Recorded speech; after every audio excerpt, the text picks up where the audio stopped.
heat, the weather condition. Does it affect your routine, and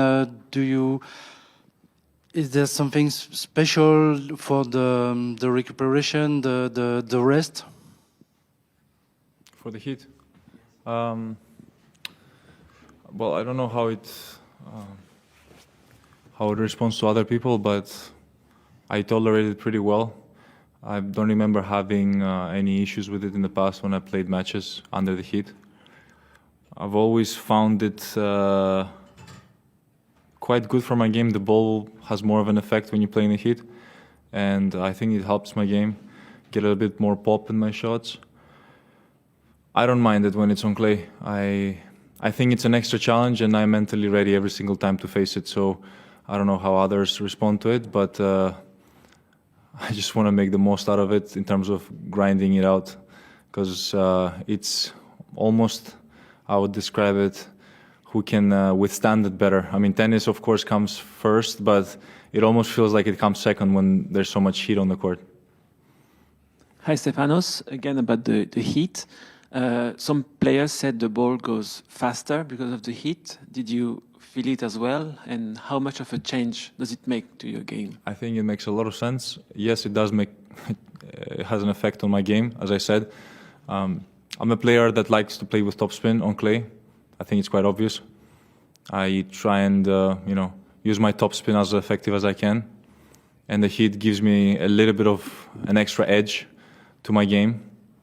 It allows me to have a heavier ball, a more lively ball, and I feel like my strengths are amplified in those sort of conditions.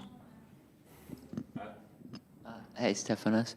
You're back on Chatrier today after spending some time on some smaller courts. Does that open up possibilities for your game and having more real estate to play with? And was that an issue for you when you've had periods of playing on smaller courts?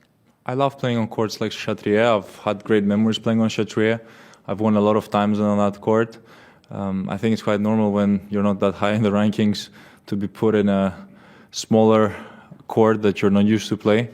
I've had this last year where I played, I don't even remember, court 8 or court 7 or something like that. I didn't even know where that was. But, it comes with the ranking. I mean, I have to win and I have to do well in tournaments in order to be playing at the best arenas in the world. If I'm not delivering to those results, then I feel like my ranking drops, and then I kind of have to start from scratch again, build my way up. If any follow-up, mind if I grab the microphone just a second? And just in terms of the court being big, the court itself being bigger and having more real estate to play with, does that work well for your game? Do you use that? I use that, does it yes. bring more things into play? I use it, yes. It gives you more space, especially on the return of serve.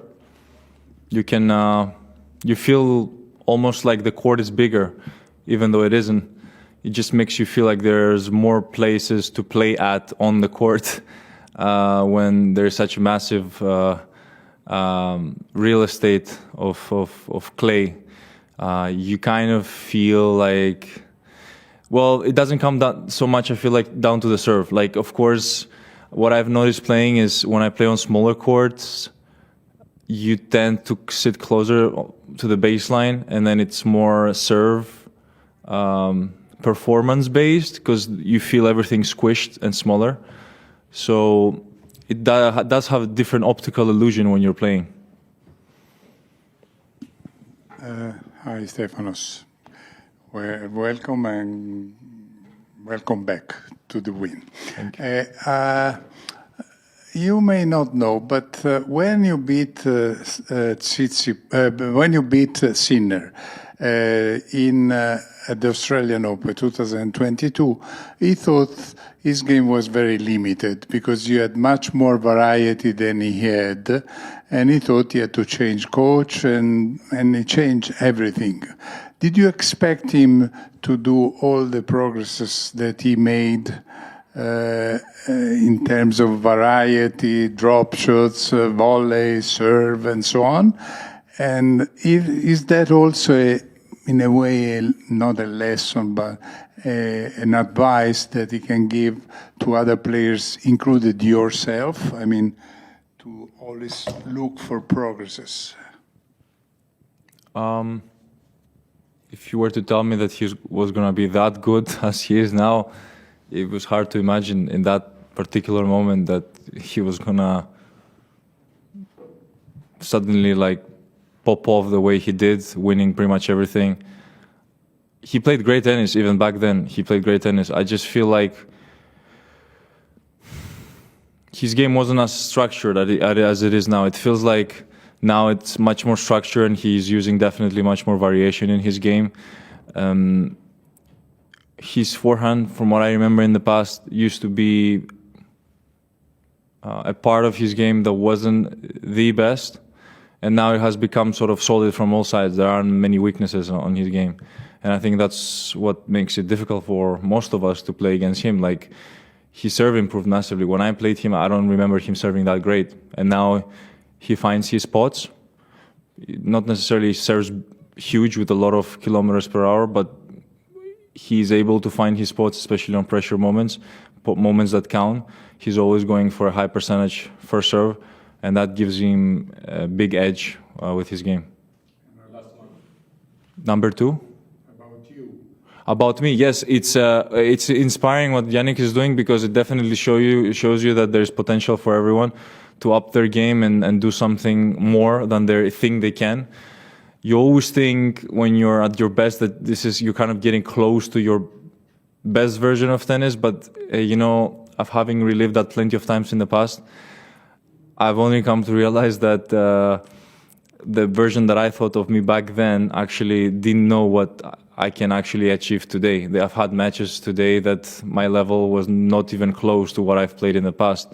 So you can never put a limit to it. There's always you always increase the limit. It's almost like the world record with a 100-meter sprint. You always thought that no one will be able to run under 10 seconds in a 100-meter race, but people keep breaking the record all the time. Usain Bolt was definitely someone that has had hasn't been broken in a long time. So, but I do believe there is a threshold there of someone coming in one day and breaking it. I do believe in the human biology is possible to push through that as well. Last one, Chris. Hi, Stefanos. Can you tell me, with the heat the way it is today, how hot it is, how does the clay play? And in your words, what are the differences between the way it's playing in this heat compared to what you're used to? High bounces, spin is very effective. That's what I'm seeing. The Chatrier is always a court that has an extra bit of an effect when you play on it. I've always played on Chatrier, and I've always felt that on that court. I don't know whether that's the clay amount that they add to it or whatever court science there is behind it. But I've always felt like Chatrier has more of a kick to it. And I also understand why a certain player has dominated on that court for so many years. It's almost like it almost complements his game. So I think the heat always makes a court bouncier. It makes the clay dry up quicker, which a dry court has the tendency to have more of an effect ultimately. When we had rain here for a few days in a row in the past at the Roland-Garros, I've always felt like the ball stays lower. It doesn't penetrate as much throughout the court, and you have the tendency to play longer rallies. So yeah, you can definitely see it visually and experience it as a player.